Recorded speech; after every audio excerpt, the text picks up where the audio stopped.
สวัสดีค่ะยินดีต้อนรับสู่นมัสการเช้าของคริสตจักรไซออนเมียนมาแบปติสต์ค่ะ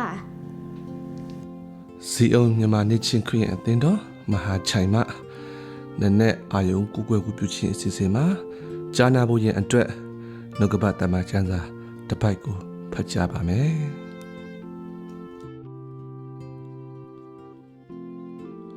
95ခုမြောက်သောစာလံအပိုင်ငယ်10မှကို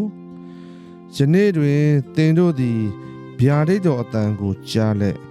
ခိုင်မာသောစိတ်နှလုံးမရှိကြနှင့်သင်တို့အပများသည်အနှစ်40ပတ်လုံးငါကိုအနည်းနည်းစုံစမ်း၍ငါဤအမှုတို့ကိုမြင်ရသောတောတွင်ငါကိုစန့်ကျင်ဘက်ပြု၍စုံစမ်းရာကာလ၌ရှိတဲ့ကဲ့သို့မရှိစေကြနဲ့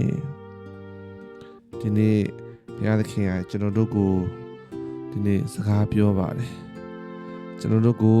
ကြားနိုင်အောင်နှုတ်ကပတ်တော်အတန်အားဖြင့်ဤအမျိုးမျိုးနဲ့စကားပြောပါတယ်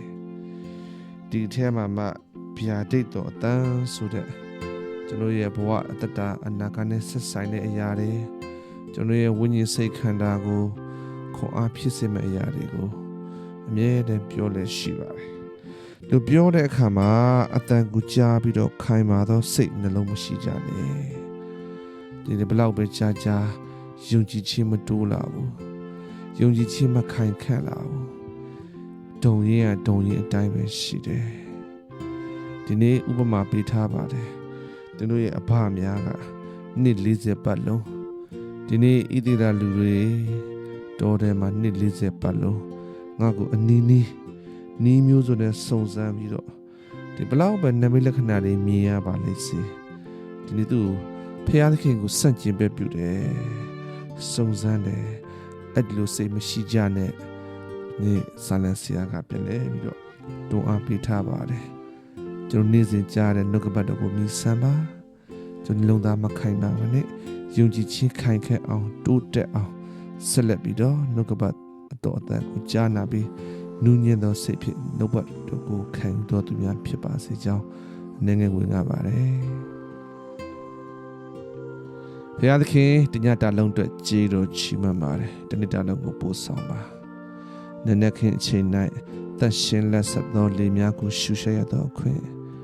ဒီနေ့ဘုရားသခင်ရဲ့နှုတ်ကပတ်အတန်ကိုကြားနာသောအခွင့်ကိုရရှိသောကြောင့်ကြေးတော်ချီးမွမ်းပါတယ်ဒီကျွန်တော်တို့ရဲ့အလုပ်ငန်းသွားလုပ်ငန်းပြန်လုပ်ငန်းခွင်ထဲမှာဘုရားသခင်ကျွန်တော်ရဲ့အမှုရာအားလုံးကိုအနံပါတယ်ခရစ်ရှင်ရှိတော်မောက်မှာချထားပါတယ်ခရစ်ရှင်ပြင်ဆင်ပေးပါခရစ်ရှင်မဆခြင်းအဖြစ်ဒီနေ့မောပန်းခြင်းတွေပင်ပန်းခြင်းတွေရှိတော်ညာလေဘုရားကျေးဇူးတော်အဖြစ်ဝမ်းမြောက်ရှင်လန်းကြံ့မာသောခွင့်ကိုပေးပါနေ့အချိန်လုပ်ငန်းခွင်ထဲမှာရှိတဲ့သားသမီးများညအချိန်အလုပ်လုပ်ကမ်းတဲ့ရှိတဲ့သားသမီးတို့ကိုလည်းဘုရားသခင်ကောင်းချီးပေးပါခွန်အားပေးပါ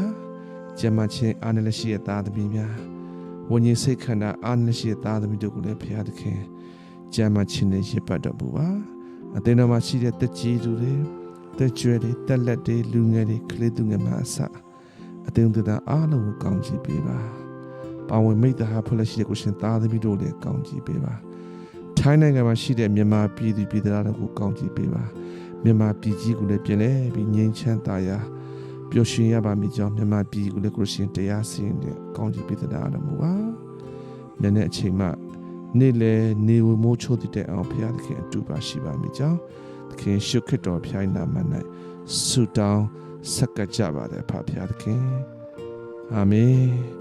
အဖဖျားသခင်ရဲ့မြတ်တာတော်သခင်ရှုခရစ်ရဲ့ကျေးဇူးတော်တန်ရှင်သောဝိညာဉ်တော်ဖျားရဲ့မိသားဖွဲ့ခြင်းသည်